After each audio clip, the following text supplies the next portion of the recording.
লক্ষসী দুটি ভাই তপবনবাসী সকল মুনি ঋষিগণ তাদের নিকট হতে ভিক্ষা করে এনে তাদের গুরুদেব মহামণি বাল্মীকির করে গুরু দক্ষিণা দান করবে।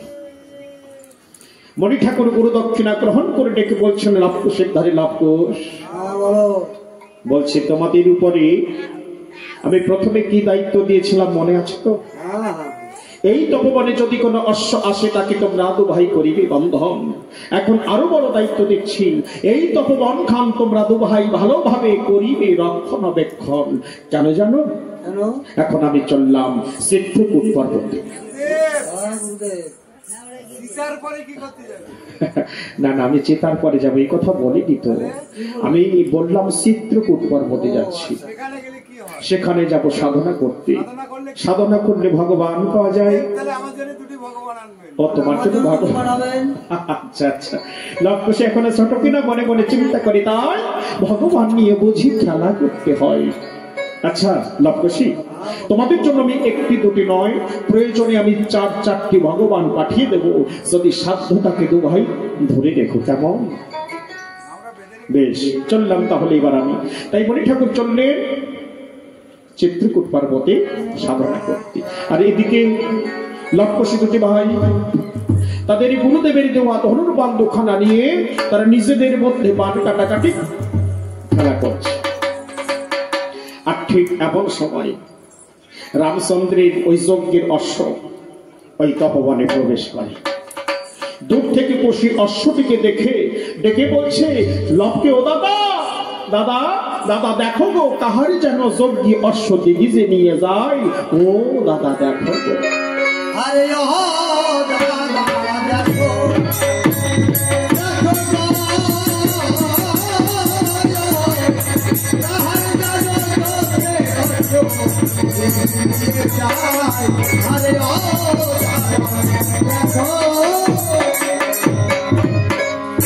দেখো দেখো দাদার অশ্ব করেছে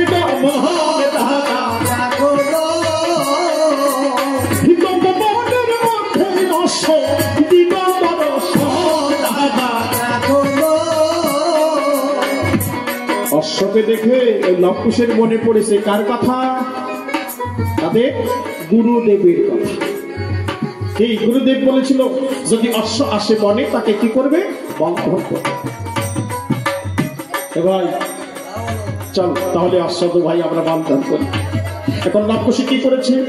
বন থেকে লতা পাতা ছিঁড়ে দিয়ে ওই লতা পাতা অশ্বের গলায় দিয়ে অশ্ব বন্ধন করেছে। লতা পাতা দিয়ে যদি অশ্ব বন্ধন করা হয় সেই বন্ধন টেকে না।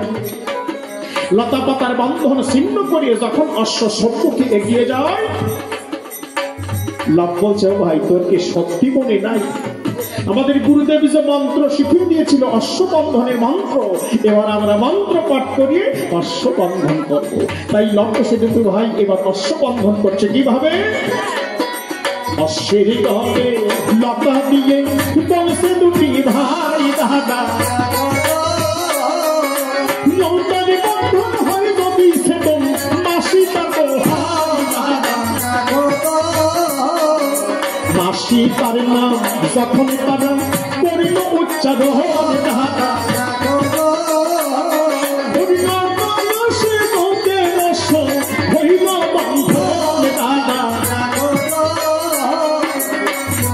যখন মাসি তার নামে দোহাই দিয়েছে অশ্ব দাঁড়িয়ে গেছে।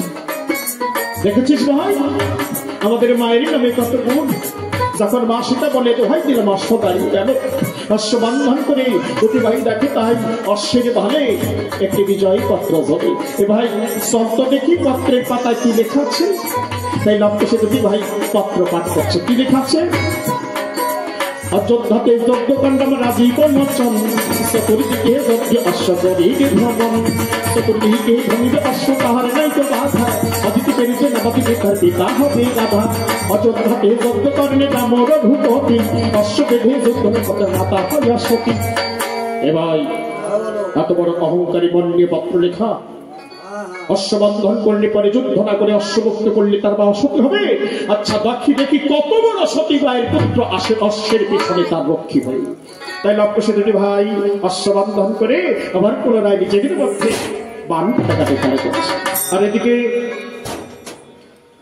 রামচন্দ্রের ছোট ভাই শত্রুঘ্ন লয়ে তার সৈন্যগণ সে এবার তপবনে প্রবেশ করে। দূর থেকে শত্রুঘ্ন দেখতে পায় তাদের যজ্ঞের অশ্ব বাধা পড়েছে। প্রথমে চিন্তা করে মনে মনে হয়তো লতা পাতায় অশ্ব বেঁধে গেছে, পরে দেখে না দুইটি বালক তারা পাশে দাঁড়িয়ে খেলা করে। তাই শত্রুঘ্ন গিয়ে বালক দুইজনের নিকটিকে ধীরে ধীরে গিয়ে বলছে, হে বালক দয়, তোমরা বলতে পারবে এই অশ্বকে বন্ধন করেছে? ও তোমরা বন্ধন করেছো? এ বালক, এই অশ্বটি তোমাদের খেলবার অশ্ব নয়, এই অশ্ব হলো অযোধ্যাপতি রাজা রামচন্দ্রের যজ্ঞের অশ্ব। তোমরা অশ্বের বন্ধন মুক্ত করে দাও বালক। কি কথা বলছো তোমরা? কোথায় ক্ষুদ্র ক্ষুদ্র পুষ্কে পুষ্কে টুকু বালো, আর আমি কত বড় বীর যোদ্ধা, তোমাদের সঙ্গে আমার যুদ্ধ করা এ কি শোভা পায়, এ কি মানায়? খুশি বলছে রাজ, যদি অশ্ব বিনা ওই অশ্ব নিতে চাও, যুদ্ধ বিনা আমরা দেব, কিন্তু শর্ত আছে। শর্তটা কি? অশ্বের ভালে যে বিজয় পত্র ঝোলে সেই পত্রের পাশে লিখে দিতে হবে রামচন্দ্রের মাতা অসতী। শত্রুঘ্ন বলছে রামচন্দ্রের মাতা অসতী নয়। আর খুশি বলে তাই আমাদের মা তাহলে অসতী নয়, তাই কার মাতা সতী আর কার মাতা অসতী এবার যুদ্ধে যুদ্ধে পরিচয় হচ্ছে।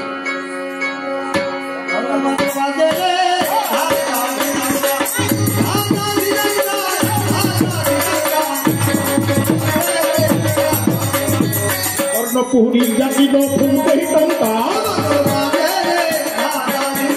স্বর্গমন্ত পাতাইতে লাগি চমৎকার, পানে পানে আচ্ছাদিত রবি নকিরণ,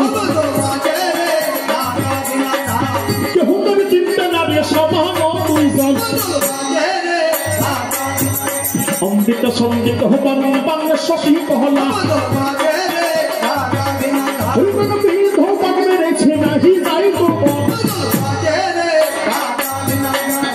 অস্ত্রবান খুশি জুড়িল ধনকে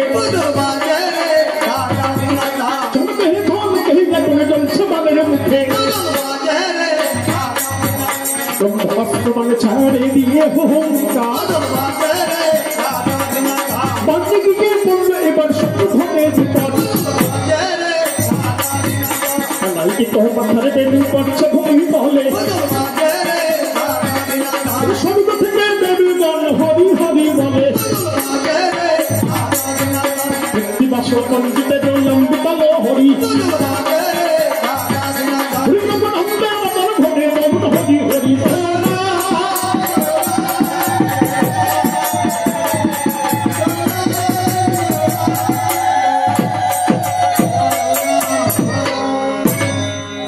রামচন্দ্রের ছোট ভাই শত্রুঘ্ন সৈন্যগণ সহ তিনি আজ কুশের বানে তপবনে হলেন অচেতন। সারথী সমান্তর স্বর্ণ রথ লয়ে তিনি ফিরে চলেছেন অযোধ্যা। এদিকে প্রভু রামচন্দ্র দূর থেকে শূন্য রথটিকে দেখে দেখে বলছে, সারথীকে সারথী, ও সারথী, তুই তো সঙ্গে করে নিয়ে গিয়েছিলি আমার ছোট্ট ভাই, আমার বোনের ভাই শত্রুঘ্নকে বল সারথী, তাকে তুই কোথায় দেখে? সারথী ছুটে এসে ডেকে বলে, করজোড়ে মহারাজ, আমাদের যজ্ঞের অশ্ব এক এক করে তিনটি দেশ জয় করে যখন দক্ষিণ দেশে যায়, সে দক্ষিণ দেশে সামান্য দুইটি বালকের পরে অশ্ব বন্ধন হয়েছে সেথায়। সেই বালকের সঙ্গে যুদ্ধ করতে গিয়ে আমাদের ছোট রাজন আজ সৈন্যগণ সহ তিনি আজ তপবনে হয়ে আছেন অচেতন। এহন বাক্য শ্রবণ করে রামচন্দ্র আজ সিংহাসন ছেড়ে ধোলাই করে আজ গড়া করে যাচ্ছে। তাই আত্মনাদ করছে, বিদিরে আজ আমাকে এমন দিন দেখতে হলো, আজ আমার আগে আমার ছোট্ট ভাই সবাই রেখে এই পৃথিবীর মায়া ত্যাগ করে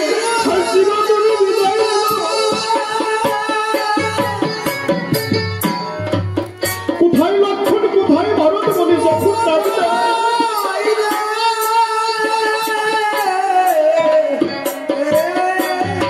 লক্ষণে ভারত ছুটে এসে দেখে হাজে স্বয়ং অযোধ্যাপতি রাজা রামচন্দ্র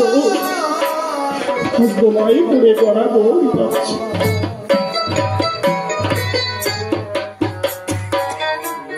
দুটি ভাই দুই পাশে বসেছে।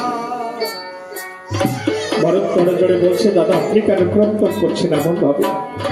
প্রভু বললে, ভরত রে, এইভাবে যদি কারো যদি বড় দাদা বেঁচে থাকতে ছোট ভাই যদি পৃথিবীর মায়া ত্যাগ করে আজ সে আপন দেশে গমন করে, তাহলে সেই বড় দাদা ঋণ হয়ে যে কত বিরহ, কত ব্যথা, কত কষ্ট হয়। ওরে ভাই, যারে ভাই না হারায় সে বোঝে তাদের।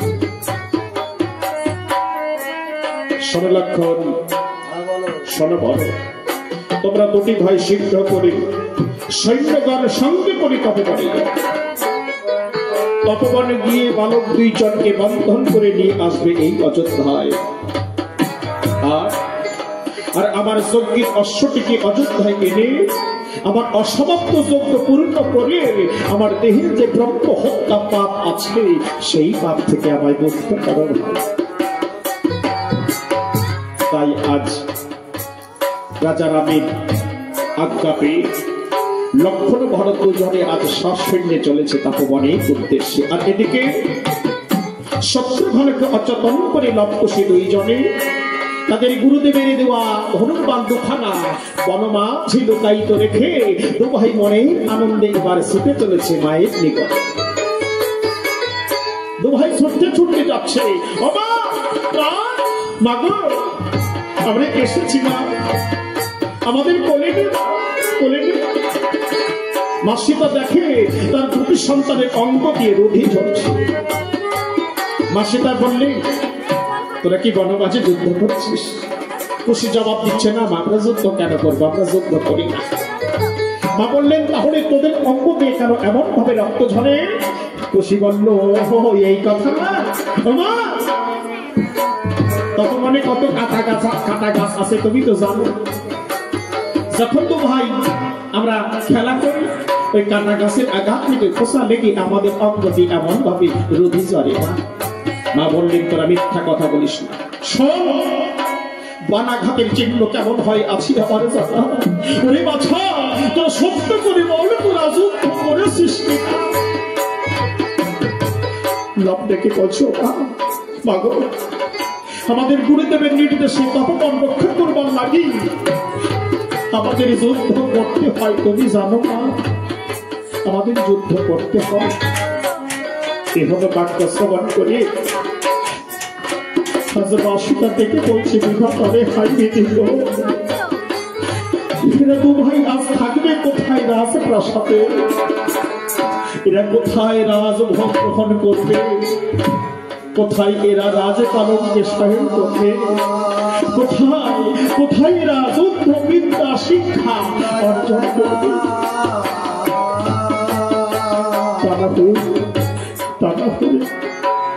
এই অভাগীর উদরে জন্মগ্রহণ করে এরা দু ভাই হয়েছে আজ নবীনা সন্ন্যাসী।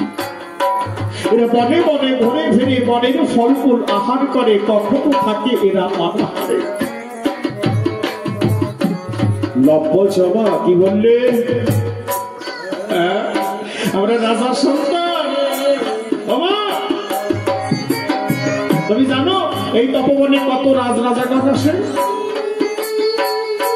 তারা পশু পাখি শিকার করতে আসে, মৃগ শিকার করতে আসে। তাদের যে কি সুন্দর দেখা যায় মা, তাদের অঙ্গে থাকে রাজ আভরণ, মস্তকে থাকে স্বর্ণ মুকুট, আর চরণে থাকে স্বর্ণ মুকুট। মা, যদি আমরা রাজার সন্তান হই তাহলে রাজ আবরণ দাও।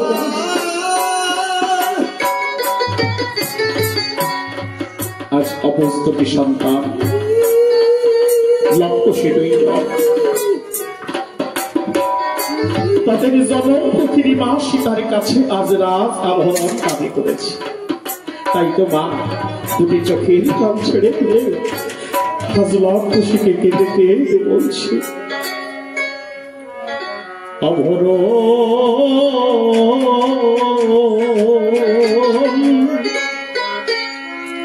কোথায় পাব রে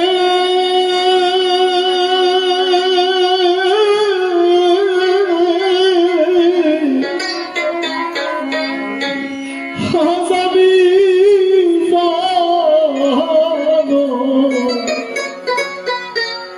জনম দুঃখী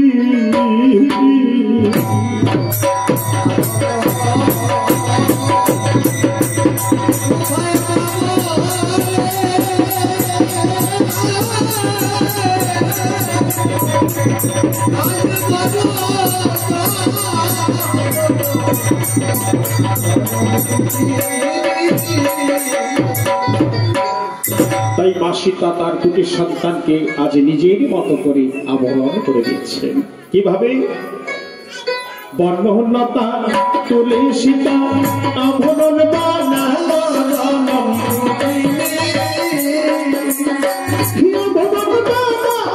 সীতা নব খুশিতে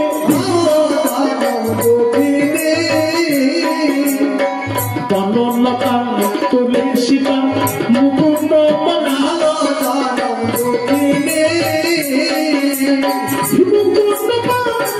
সীতা নব খুশিতে নব খুশি ডেকে বলছো মা তুমি বনলতা বনপাতা বনফুল বনফল দিয়ে রাজ আবরণ করে দিলে, মস্তকের মুকুট বানিয়ে দিলে, কিন্তু চরণের মুকুট তো দিলে না। তাই মা সীতা আজ নুপুর বানাচ্ছে। কিভাবে? বনলতা তুলে সীতা নুপুর বানালো, নুপুর বানাইয়া সীতা তার কুটি পুত্রকে দিল। এখন লতা পাতার নুপুর পেয়ে লক্ষ্যে দুটি ভাই সরল বিশ্বাসে তারা নিজেদের চরণে পরিণাম করেছে। লতা পাতার নুপুর তারা দু ভাই পায়ে বেঁধে দুই ভাই পা নৃত্য করে। দেখে নুপুর তো আছে না, লতা পাতা দিয়ে নুপুর তৈরি করে দিলে সেই টুকুর শব্দ হয়ে যায়। দেখে বলে তাই ও মা কেমন নুপুর দিলে ভাই, এই নুপুর তো বাজে না। তাই মা সীতা আজ লতা পাতার নুপুর বাজাচ্ছেন। কিভাবে? বাজো বাজো বলে সীতা কাটিতে লাগিল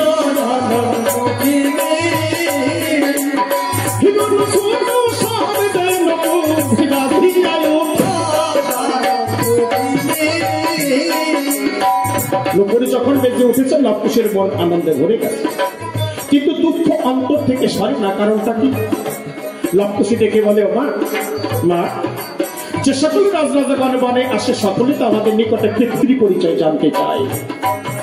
যারা আসে তারা কয় হে বালক কয় এই বনে তোদের মাতা কি হয়, এই বনে তোদের পিতা কে হয়। ও মা মা আমাদেরকে পিতা আমরা নিজেরাও তো তা জানি না, তাই তুমি আজ আমাদের পিতৃ পরিচয় প্রদান করো। মা সীতা ডেকে বললেন তাই লবকুশ রে আমি তোদের পিতা সম্বন্ধে কতটুকু জানি না, তবে যা জানি তাই বলি তোরা দু ভাই শ্রবণ কর। তাই মা সীতা বলছেন, কি বলছেন? তোদের পিতার নাম সপিয়ে বৈষ্ণব পার্বতী, তোদের পিতার নাম সপিয়ে শব্দ পেল জাতি, তোদের পিতার নাম সপিয়ে ব্রহ্ম পেল দীক্ষা, তোদের পিতার নাম সপিয়ে শিব পেতে খাই ভিক্ষা, তোদের পিতার নাম আছে ওই পুরাণ সপ্তকাণ্ডে, তোদের পিতার নাম সপিলে পাপ কীর্তা ভক্তি। বুঝতে পেরেছিস? তোদের পিতার নাম যদি কেহ সঠিক ভাবে জপে, এইভাবে যদি কেহ মহা পাপীও হয়, তার পাপ খণ্ডে যায়। এই তোদের পিতার পরিচয়। লক্ষ্য ডেকে বলে তাই ও মা বন রক্ষা করতে হবে, গুরুদেবের নির্দেশ আছে, তুমি আমাদের আশীর্বাদ করিয়ে দাও মা। তাই মা কি করলেন? তার দুটি সন্তান লক্ষ্যের মাথায় হাত রেখে আশীর্বাদ দান করলেন। কি বললেন? তোদের সনে কেহ যদি করে হানাহানি, আমার আশীর্বাদে ভিড়ে যাবে নাইয়া প্রাণী। যদি তোদের সঙ্গে কেহ হানাহানি করতে আসে, আমি মা হয়ে আশীর্বাদ দান করলাম, কেউ আর প্রাণ ফিরে যাবে। তাই মায়ের আশীর্বাদ পেয়ে লক্ষ্যে ছুটে গিয়ে বনে গিয়ে দেখে তাই অশ্ব আছে বন্ধন অবস্থায় কোনো অসুবিধা নাই। তাই তো ভাই নিজেরা পুনরায় নিজেদের মধ্যে বান কাটাকাটি খেলা করে। আর এদিকে রামচন্দ্রের দুটি ভাই লক্ষণ আর ভরত দু ভাই সৈন্যগণ সঙ্গে করিয়ে তপবনে প্রবেশ। ভরত দূর থেকে ওই বালক দুইজনকে দেখে ডেকে বলছে, লক্ষণ কেউ লক্ষণ লক্ষণ যখন এসেছি অযোধ্যা হতে, অযোধ্যায় দেখেছি একটি রাম, আর তপবনে এসে দেখি আর দুটি না। আমাদের দাদা রামচন্দ্রের বাল্যকালে ছোটবেলায় যেমন দেখা যেত দাদা রামকে, এদের ঠিক তেমন দেখা যাচ্ছে না বল। তাই লক্ষণ ভরত ভাই ধীরে ধীরে বালক দুইজন ওই লক্ষ্যের নিকটে এসে বলে, হে বালক দল, তোরা কি বলতে পারিস এই বনে তোদের মাতা কি আছে, এই বনে তোদের পিতা কি আছে, দে না তোদের পরিচয়, তোরা কে, দে তোদের পরিচয় দে। তাই কুশি বলছে কি বা দিব নিজ পরিচয়। ভরত বলে, এ যে বালক কেমন পরিচয়। ভরত বলছিল কুশিকে কি, অযোধ্যা রামচন্দ্র বুঝি হইবে তোদের পিতা, আর জগৎ লক্ষ্মী সীতা বুঝি হইবে তোদের মাতা। লব্বনে বাইরে কুশি নিবেদি চরণে, মোদের মা সীতা এরা জানিল কেমন। কুশি বলে, দাদা তুমি হলে যে অজ্ঞান, মোদের বিক্রম দেখি বেটাদের উড়িল ভরা। লক্ষণ ভরত বলে, তাই হে বালক দয়, আমরা তোমাদের বিক্রম দেখে যে ভয় পাই এ কথা সত্য, তবে আমরা বুঝতে পেরেছি তোমরা আর অপর কেহ নয়, তোমরা হলে আমাদের মায়েরই তনয়। তোমরা আমাদের মায়ের সন্তান, যে অশ্ব করেছো বন্ধন, এই অশ্ব তোমাদের যজ্ঞের অশ্ব, তোমরা যদি এইভাবে বেঁধে রাখো তাহলে তোমাদের যজ্ঞ সমাপ্ত থেকে যাবে, অশ্বের বন্ধন মুক্ত করিয়ে দাও। কুশি বলছে, আমরা ও সব ছলনায় ভুলছি না, এই অশ্ব নিতে হলে যুদ্ধ করতে হবে, যুদ্ধ বিনা আমরা আশ্ব দেব। এই বাকবিতণ্ডার মধ্য দিয়ে যখন যুদ্ধ বেঁধে গেল, সেই যুদ্ধের পরিণাম কি হলো, কুশের মানে লক্ষণ ভরত সহ ছিল যত সৈন্যগণ, ওই তহবনে তারা সকলে ফলে সারতেশ মন্ত্র। এবার সৈন্যরথ লয়ে তিনি ফিরে চলেছেন অযোধ্যায়।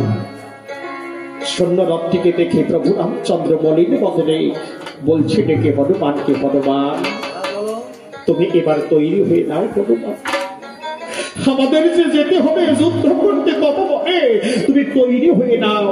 হনুমান করজোড়ে ডেকে বলে, ও প্রভু এই যুদ্ধে তো আপনার নিশ্চিত পরাজয় হবে প্রভু। হনুমান তুমি এমন কথা বললে কেন? হনুমান বলছে, ও প্রভু তপবনে যারা আছে তারা তো সংখ্যায় বড়, আর আপনার দলে আপনি সংখ্যায় ছোট। তপবনে আছে 3.5 জন, আপনার দলে মাত্র 1.5 জন। প্রভু বললেন, হনুমান হিসাব তো ভালো বুঝতে পারলাম না, বক্সটা ছেড়ে দিতেন, বক্সের সাউন্ডটা ছেড়ে দাও, হিসাব তো ভালো বুঝতে পারলাম না। প্রভু বললেন, হিসাব যখন বুঝতে পারিনি হনুমান, তাহলে তুমি বোঝাও। তাই হনুমান বোঝাচ্ছে, অপ্রভু তপবনে আছে আমার মা সীতা একজন, তার 2টি পুত্র সন্তান, তাহলে 1 যোগে 2 হয় কত? 3। আর তাদের সঙ্গে আছে আমার অর্ধেক, এই জন্য তাদের দলে 3.5। আর আপনার দলে আপনি তো স্বয়ং এক, ছিল যারা আপনার সঙ্গে এক এক করে হয়ে গেছে, সাপ আর কেউ নাই, ওই যে বাকি আমার অর্ধেক পড়ে আছে ওইটুকু আছে আপনার সাথে। তাই প্রভু আপনার দলে 1.5 জন, তাই সংখ্যায় আপনি ছোট, তাই বললাম আপনার পরাজয় নিশ্চিত। রামচন্দ্র বলছে, হনুমান ভুল তোমার অনুমান। শোনো, এখনো আছে আমার 3 দেশের মিত্রগণ, যেমন লঙ্কায় আছেন রাজা বিভীষণ, কিষ্কিন্ধায় আছেন রাজা সুগ্রীব, আর গুহক চান্ডাল আছে কোথায়? শ্রীঙ্গপুরে। খবরে আমার মিত্রগণ যদি আমার বিপদেরই কথা একবার শ্রবণ করে, তুমি দেখতে পাবে তাই সকলে সৈন্যগণ সঙ্গে লইয়া উপনীত হবে তপবনের গায়ে। যাও হনুমান, আর বিলম্ব করো না, আমার 3 দেশের মিত্রকে আমার বিপদের সংবাদ জানাবার জন্য তুমি এবারে যাত্রা করো। তাই হনুমান কি করেছে? প্রভুর শ্রী চরণে প্রণাম জানিয়ে আজ হনুমান গমন করেছে। চলিল পাবন পুত্র প্রভুর আদেশে, চলিল পাবন পুত্র প্রভুর আদেশে, কথা হইতে হনুমান তখন করিল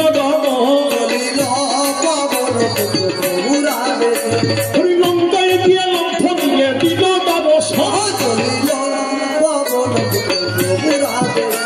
হনুমান লম্ফ দিয়ে লঙ্কায় গিয়ে এবার দর্শন দিয়েছে। লঙ্কা রাজা বিভীষণ হনুমানকে সম্মুখে পেয়ে ডেকে বলছে, হনুমান আমার রাজ্যে তোমার আগমনে কি কারণ, কেন তুমি এসেছো? তাই বিভীষণকে প্রভু রামচন্দ্রের বিপদের কথা হনুমান সবিস্তারে খুলে বলেছে। তাই তো হনুমানের বদনে প্রভু রামের বিপদের কথা শুনে লঙ্কা রাজা বিভীষণ লইয়ে তার সৈন্যগণ সে এবার যাত্রা করেছে। এরপরে হনুমান কোথায় গেল? কিষ্কিন্ধায়। কিষ্কিন্ধা রাজা শৌগ্রী হনুমানের বদনে প্রভু রামচন্দ্রের বিপদের কথা শুনে সেও তার সকল সৈন্যগণকে সঙ্গে লয়ে সেও যাত্রা করেছে। পরিশেষে গেল কোথায়? গুহক রাজার রাজা শৃঙ্গপুরে। এখন হনুমানের মুখে যদি প্রভু রামের বিপদের কথা গুহক শুনতে পারে, সে কি থাকতে পারে ঘরে? তাই তো তার সকল সৈন্যগণ সঙ্গে লইয়ে গুহক এবার যাত্রা করে। তাহলে তিন দেশের সৈন্যগণ এবার তারা তপবনে দিল দর্শন। সৈন্যগণ একত্রিত হয়ে বালক দ্বিজনের নিকটে গিয়ে তারা বলছে, হে বালক, তবে রামচন্দ্র আছেন সঙ্গে, তিনি অদূরে। তা সৈন্যগণ ডেকে বলছে, বালকদ্বয়, এবার যে তোমাদের অশ্বের বন্ধন মুক্ত করে দেওয়া চাই। সৈন্যগণ যখন এমন হুঙ্কার দিচ্ছে, কোশি বলছে, আমাদের সেই একই বক্তব্য। সৈন্যগণ বলছে, কি বক্তব্য? বলছে, অশ্ব নিতে হলে যুদ্ধ করতে হবে, যুদ্ধ হবে না আমরা অশ্ব দেব না।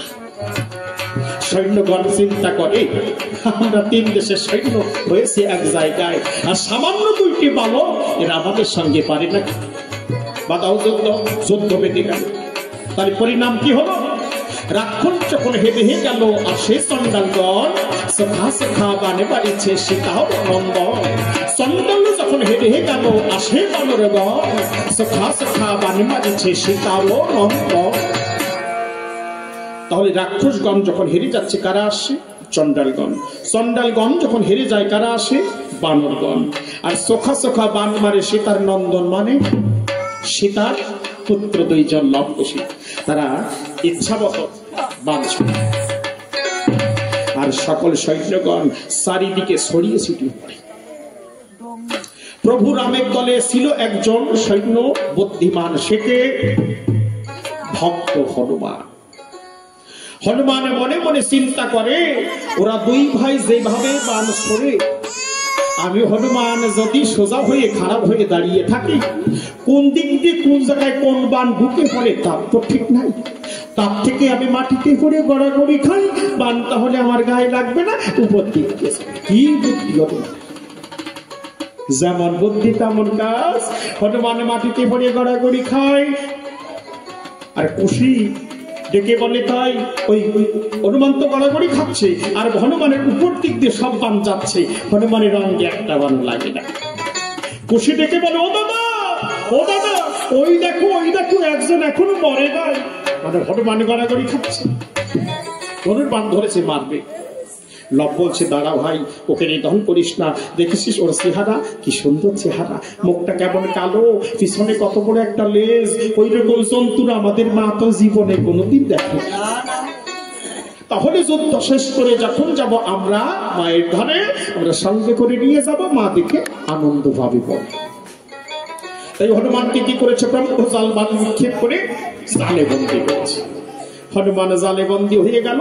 এবার স্বয়ং রামচন্দ্র ধীরে ধীরে বালক দুইজনের নিকটে এসে দাঁড়ালো, ডেকে বলছে, হে বালকদ্বয়, এবার তোমাদের অশ্বের বন্ধন মুক্ত করে দেওয়া চাই। কোশি বলছে, রাজন, এসেছিল যত তোমার ভ্রাতৃগণ, এসেছিল যত তোমার সৈন্যগণ, সকলে এক এক করে হয়েছে অচেতন, আর কেহ নাই। হয়তো ভয় পেয়ে বিনা যুদ্ধে অশ্ব নিতে চাইবে, আমরা দেব না তাও নয়, কিন্তু শর্ত আছে। শর্তটা কি? অশ্বের ভালে যে বিজয় পত্র ঝোলে, সেই পত্রের পাশে লিখে দিতে হবে রামচন্দ্রের মাতা অসতী। বোঝেন, অযোধ্যাপতি রাজা রামচন্দ্রের সম্মুখে দুগ্ধ বর্ষীয় ছোট্ট ছোট্ট পঞ্চম বর্ষীয় বালক এই কথা বলছে যে পত্রের পাশে লিখে দিতে হবে রামচন্দ্রের মা অসতী। রামচন্দ্র বলছে, হে বালকদ্বয়, তোমরা জানো না রামচন্দ্রকে? যদি জানতে তাহলে কখনোই এমন কথা বলতে না। শোনো, আমি সেই অযোধ্যাপতি রাম, আমার বীরত্বের কথা একবার শ্রবণ করলে পরে তোমরা আর কেউ ভয়ে যুদ্ধ। ও, তাহলে আমার বীরত্বের কথা প্রকাশ করতে হবে। আচ্ছা, তাহলে শোন। ও ফিরে যাও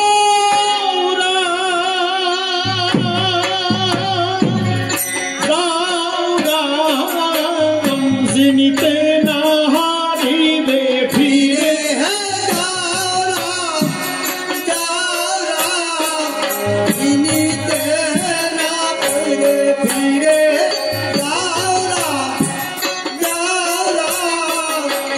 রাম বলে এক বাণী বোধে সীতাহার কাপিরে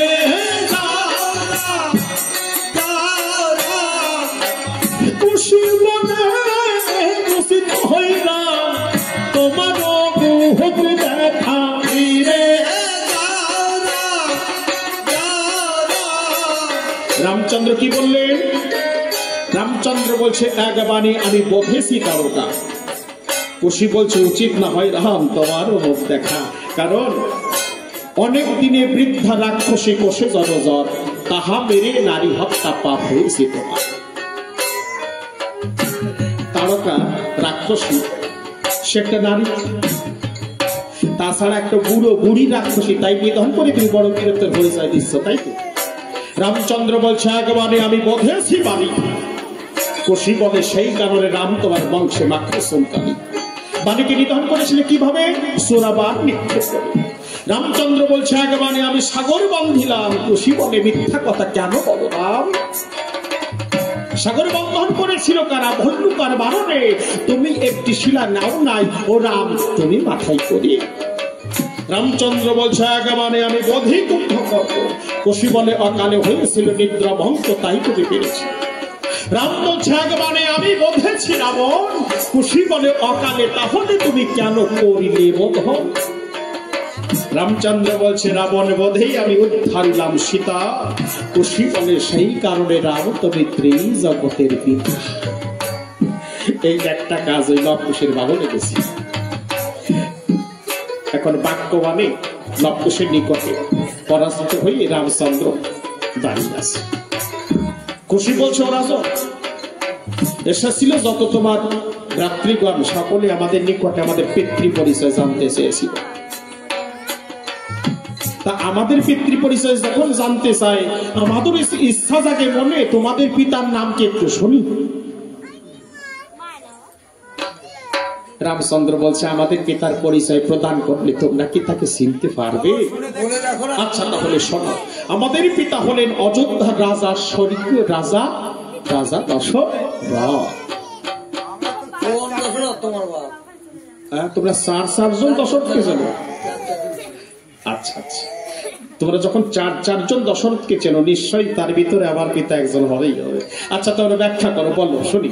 তাই খুশি বলছে কি, এক দশরথ রাজা ছিল, স্ত্রীর কথা শুনি অকারণে জ্যেষ্ঠ পুত্র রামচন্দ্রকে দিয়েছিল বনে। সেই দশরথ রাজা কে হয়?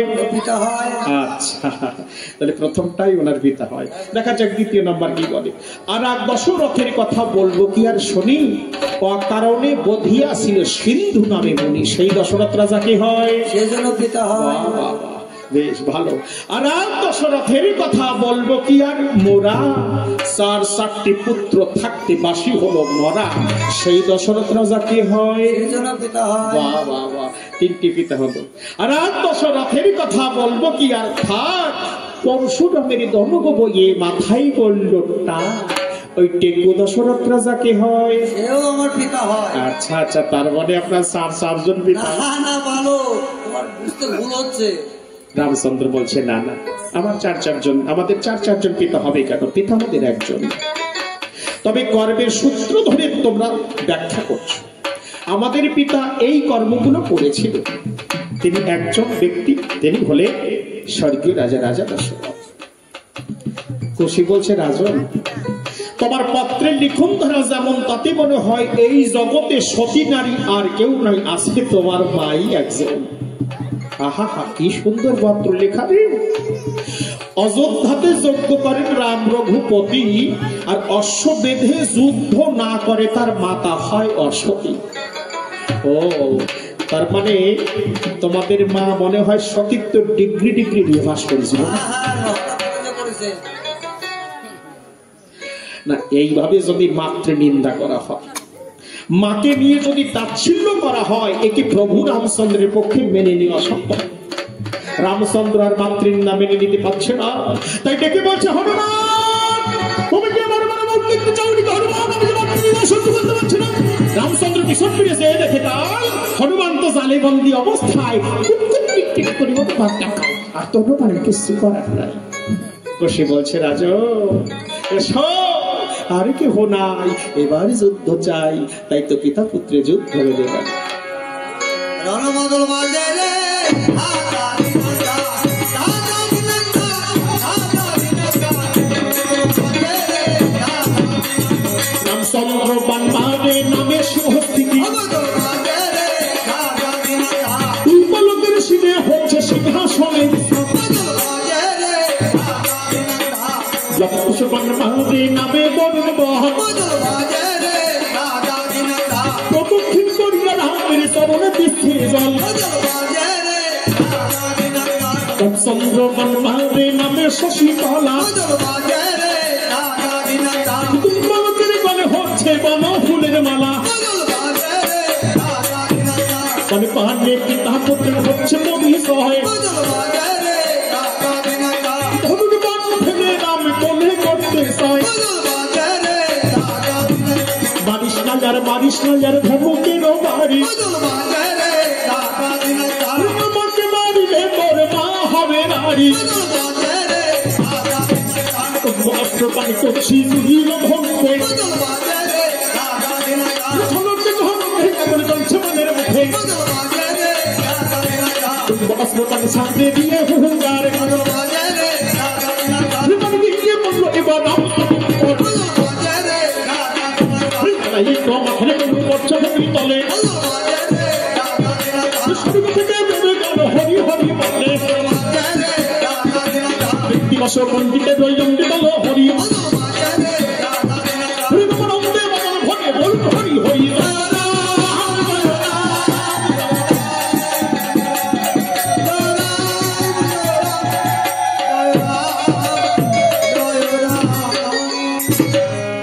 স্বয়ং রামচন্দ্র তিনিও আজ কুশের বাণী অচেতন হয়ে ধুলায় পড়ে গেল। এদিকে লক্ষ্য দুইজন প্রভু শ্রীরামচন্দ্রের অঙ্গে ছিল যত আভরণ তারা এবার খুলে খুলে একত্রিত করতে লক্ষ্যের মনের ধারণা কি, তাদের জনম দেখিনি বা কোনদিন তো রাজ আবরণ দেখে না। এই আবরণ গুলো লইয়ে মাকে দেখাবো, মা দেখে মনে আনন্দ পাবে। তাই আবরণ গুলো একত্রিত করে দুই ভাই এবার মায়ের উদ্দেশ্যে যাত্রা। দেখে পথের পাশে একজন সৈন্য এখনো প্রাণে বেঁচে আছে। আমার তোমরা বলবে সেই সৈন্যটার নাম। একজন প্রভু রামচন্দ্রের দলের সৈন্য এখনো প্রাণে বেঁচে আছে, তার নাম কি? গান টান শুনতিস নাকি তুমি?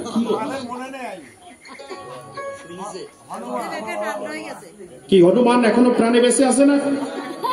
জালেবন্দি অবস্থায়। ভাই ভাই চল তাহলে হনুমানকে লয়ে যাও। আর একজন বলছে নেবো কি করি, ও তো জালেবন্দি। বলছে কেন? আমরা স্তম্ভে করে নেব।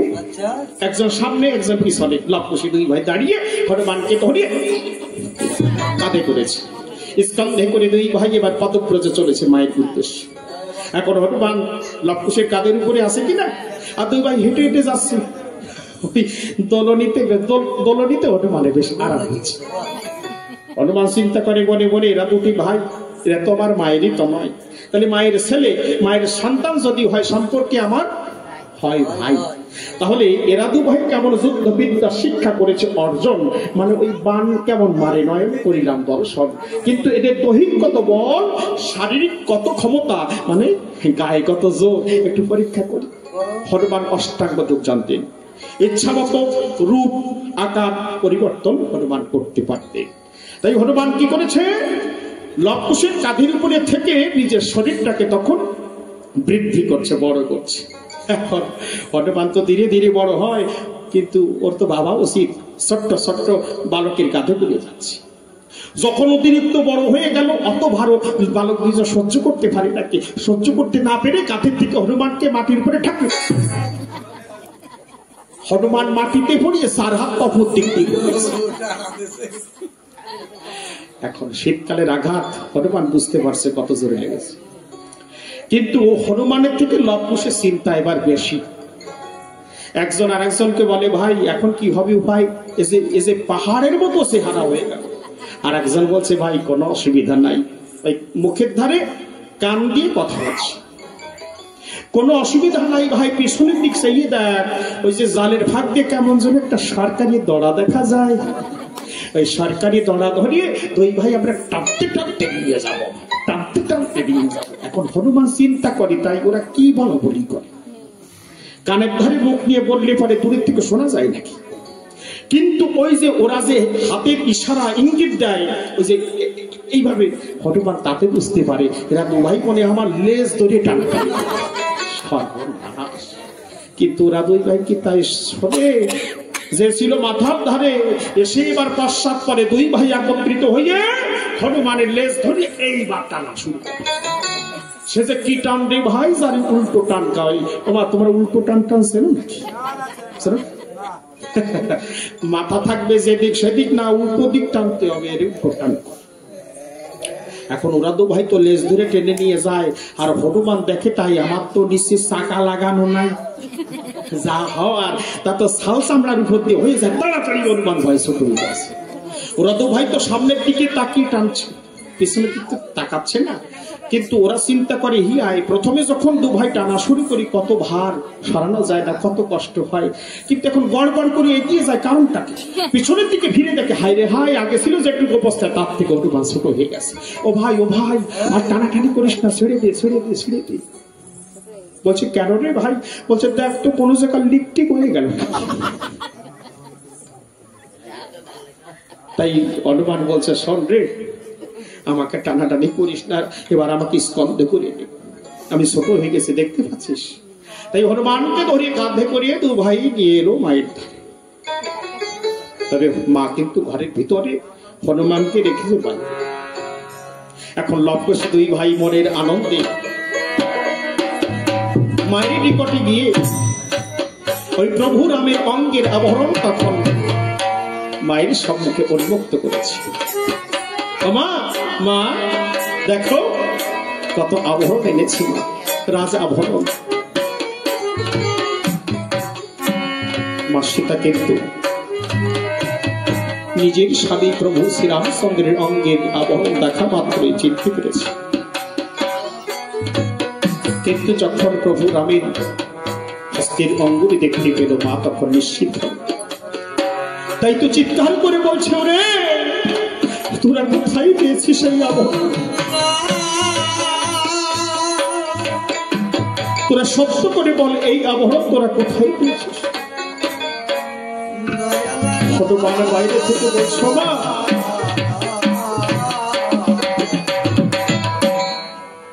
মাগো তোর সব শেষ হয়ে গেছে মা। হনুমানের কণ্ঠধ্বনি শ্রবণ করে মা ঘর থেকে বের হয়ে এসে দেখতে পায় হনুমান জালে বন্দী অবস্থা। তাই তো হনুমানকে জাল থেকে মুক্ত করে মা সীতা আজ ওই হনুমানের নিকটে সেই অযোধ্যার বার্তা নিচ্ছে। হনুমান রে তুই বলতে পারিস কেমন আছে আমার কৌশল্যা শাশুড়ি? কেমন আছে বল হনু আমার অযোধ্যা নগরী? কেমন আছে বল হনু আমার দেবর লক্ষ্মণ? কেমন আছে বল হনু আমার ব্রহ্ম সনাতন?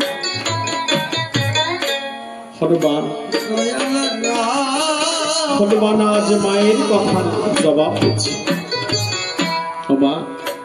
মাগো আর নাহি যেতে হবে তোমার ওই অযোধ্যার বাড়ি। তুমি ভেঙে ফেলো হস্তের কঙ্কন, তুমি হয়েছো যে রাড়ি। এই তপমহল থেকে তোমার আর ওই তপ অযোধ্যার বাড়িতে মা যাওয়া হলো নারী। তুমি হাতের শাখা ভেঙে ফেলো, তুমি শিখের সিঁদুর মুছে ফেলো মা। ও মা তুমি যে নারী হয়েছ, তুমি যে বিধবা হয়েছ, তুমি এত বড় সর্বনাশ কে করেছে জানিস? তোর ওই পেটের ছেলে তীরস্থলে তুই আমার সঙ্গে চল, তুই দেখতে পাবি আমার প্রভু রাম লক্ষ্মণ ভরত শত্রুঘ্ন তুই আছে কত সৈন্যগণ, তাদের কি অবস্থা করেছে। এরা তোর সন্তান নামে আকু সন্তান, তোর সব শেষ করে গেছে। তাই হনুমানকে সঙ্গে করে মা রণস্থলে উপনীত হয়। মা দেখে ভাই চারিদিকে সকল সৈন্যগণ ছড়িয়ে ছিটিয়ে পড়ে আছে। এরপরে ভরত লক্ষ্মণ শত্রুঘ্ন তাদের বদন করে দর্শন যখন পরিশেষে নিজের স্বামী প্রভু শ্রীরামের ওই বদন খানি মা সীতা দর্শন করে, তখন আর মা নিজেকে ধরে রাখতে পারছে। স্বামীর ওই বদন দেখে মার নিজেকে ধরে রাখতে পারছে না, তাই তো ডেকে বলছে, হনুমান তুমি বনমাজ থেকে তুমি কাষ্ঠ জোগাড় করে আনো। হনুমান বলছে, মা তুমি কাঁদবে কি করবে? মা সীতা বললেন, হনুমান রে, এইভাবে যার জন্য আমার বেঁচে থাকা, সেই পরম বান্ধব, আমার মনের মানুষ, আমার চির সাথী, আমার সেই পরম পতি যখন মনের মানুষ যখন আমায় ফেলে চলে গেল, জীবন কেন আর আমি ধরে রাখবো বলতে পারো?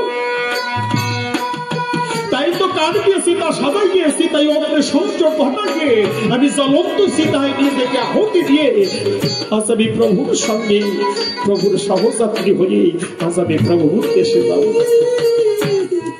তাই তো হনুমান চিতা সাজিয়ে দিয়েছে।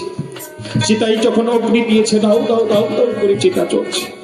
এদিকে মা সীতা সীতাটিকে প্রদক্ষিণ করছে। চিত্রকূট পর্বতে মহামণি বাল্মীকির কিন্তু ধ্যান ভেঙে যায়। তিনি জানতে পারেন রণস্থলে কি ঘটনা ঘটে সেই সময়। তাই তো মনে জ্ঞানযোগে রণস্থলে এসে উপনীত হয়। মণি ঠাকুর দেখে জ্বলন্ত সীতাকে মা সীতা প্রদক্ষিণ করছেন। যখন শেষ প্রদক্ষিণ করে অগ্নিতে ঝাঁপ দিতে যাবে, পিছন থেকে মণি ঠাকুর ডেকে বলছে, ও মা মা মা গো, শান্ত হ শান্ত হ, আত্মহত্যা করিস না রে মা, আত্মহত্যা যে মহাপাপ। মণি ঠাকুরের কণ্ঠধ্বনি শ্রবণ করি মা সীতা পিছন ফিরে যাই, তাকে তাই আস্থার সম্মুখে স্বয়ং মহামণি বাল্মীকি তাই। মণি ঠাকুরকে দেখে করজোড়ে বলছে, থেকে পিতা গো, তোমার মনে কি এই বাসনা এই ইচ্ছা ছিল আজ আমার নিকট হতে আমার দুটি সন্তান লবকুশকে ভিক্ষার নাম করে এনে আজ তাদের হাতে তাদের পিতাকে তুমি নিধন করাবে? ও পিতা, আজ আমি জনম দুঃখিনী সীতা পিতা, আজ আমি যে স্বামী হারা হলাম, আর আমার সত্য সত্য সন্তান দুইজনের আজ আছে পিতৃহারা হবে। তোমার মনে এই ইচ্ছা এই বাসনা ছিল। মণি ঠাকুর ডেকে বললেন, মা তুই কোনো চিন্তা করিস না রে মা, শোন, রামচন্দ্র জন্মগ্রহণ করবার ৭,০০০ বৎসর পূর্বে আমি নিজে রামায়ণ রচনা করেছি। সেই রামায়ণে কি লেখা আছে জানিস? সেই রামায়ণে লেখা আছে এই তপবনে পিতা পুত্রের যুদ্ধ। ও মা, এই যুদ্ধ যদি না হয় তাহলে যে আমার রচিত রামায়ণ মিথ্যা হয়ে যায়। তুই কোনো চিন্তা করিস না রে, এরা কেউ কেউ প্রাণ হারায়নি, কেউ মারা যায়নি, এরা সকলে অচেতন হয়ে আছে। যা, তোর দুটি সন্তান লবকুশকে লইয়ে তুই কুটিরে ফিরে যা, আমি সকলকে চৈতন্য দান করছি। তাই মহামণি কি করলে? মহামণির বাম হস্তে ছিল কঙ্কনগুলো, তাতে ছিল সঞ্জীবিত বাড়ি। সেই সঞ্জীবনী বাড়ি মণি ঠাকুর সিটিয়ে সিটিয়ে সকলকে চৈতন্য দান করছে। জয় রাম, হরি বল, হরি বল। সেখানে ভাই কাশিরে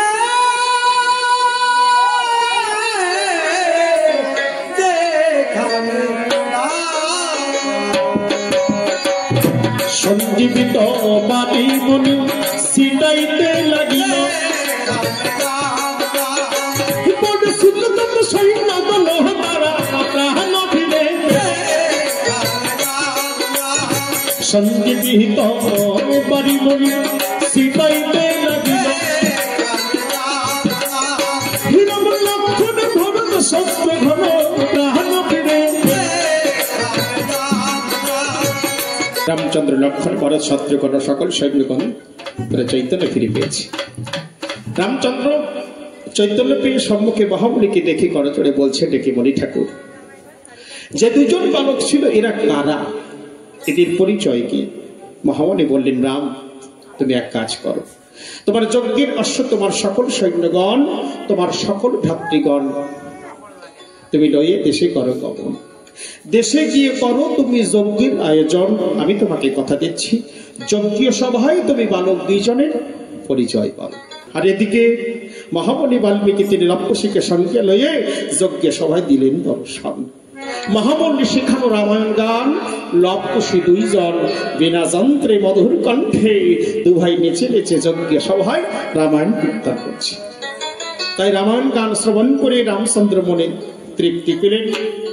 মনে বললেন, ও রাম, তুমি কি এখনো বুঝতে পারো ভাই? এরা তো ভাই কারা? এরা তোমারই নন্দন, এরা অপর কেহ নয়, এরা হলো তোমারই তনয়। তাই এখানে রামচন্দ্র নিজের দুটি সন্তানকে নিজের কোলে তুলে নিলেন। এখানে পিতা পুত্রের মিলন হয়ে গেল। এরপরে সকলে মণিগণ তার একত্রিত হয়ে অষ্টম বর্ণ অশ্ব, ওই যজ্ঞ অশ্বটিকে তখন অগ্নিতে আহুতি দিল। যখন অশ্ব আহুতি দিল, যখন যজ্ঞে পূর্ণাহুতি দিল, তখন যজ্ঞ সমাপন হলো। যজ্ঞ তখন সম্পূর্ণ হলো। প্রভু শ্রীরামচন্দ্রের দেহে যে ব্রহ্ম হত্যা পাপ ছিল, সেই পাপ থেকে প্রভু রাম তখন তিনি মুক্তি পেলেন। আজ এই বাড়িতে যে মধুর রাম নামের আয়োজন, মা জনের নিবিদেহী আত্মার শান্তি কামনায় তার পরিবারের সুযোগ্য পুত্র সন্তান, পুত্রবধূ, তার নাতি নাতনি, যারা আছেন পরিবারের সকল সদস্যগণ, আত্মীয় স্বজন, পরিজন, পাড়া প্রতিবেশীগণ, সকলে মিলে হয়েছে মধুর রাম নামের আয়োজন। তাদের উদ্দেশ্য কি? যেন মায়ের বিদেহী আত্মা শান্তি হয়, আত্মার যেন মুক্তি হয়। আপনারা সকলে ভক্তা দল দিনে ভক্ত নিজের প্রতি স্বীকার করেন, আমার হতে নাম করো, নাম থেকে আমার ভক্ত বল। একটু ভক্তা নারী নরে যদি নিবেদন করে প্রভুর চরণ করে, আমার দয়ালে প্রভু সেই প্রার্থনা, সেই নিবেদন তিনি মঞ্জুর করেন। তাই সকলে আপনারা প্রভুর কাছে প্রার্থনা করবেন যেন মায়ের বিদেহী আত্মার শান্তি হয়, আত্মার যেন মুক্তি হয়। তবে মানব জীবনে জীবদ্দশায় কত ভুল ত্রুটি হয়ে যায়।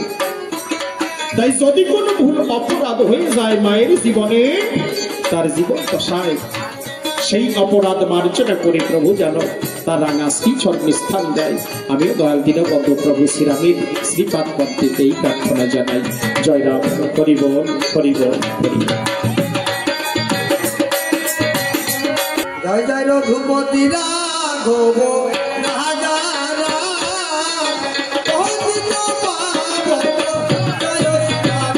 জয় জয় রঘুপতি রাঘব রাজা রাম পতিত পাবন সীতারাম। জয় জয় রঘুপতি রাঘব রাজা রাম পতিত পাবন। জয় জয় রঘুপতি রাঘব রাজা রাম পতিত পাবন সীতারাম। জয় সীতারাম, জয় জয় হনুমান পতিত পাবন সীতারাম। জয় জয় রঘুপতি রাঘব রাজা রাম পতিত পাবন সীতারাম।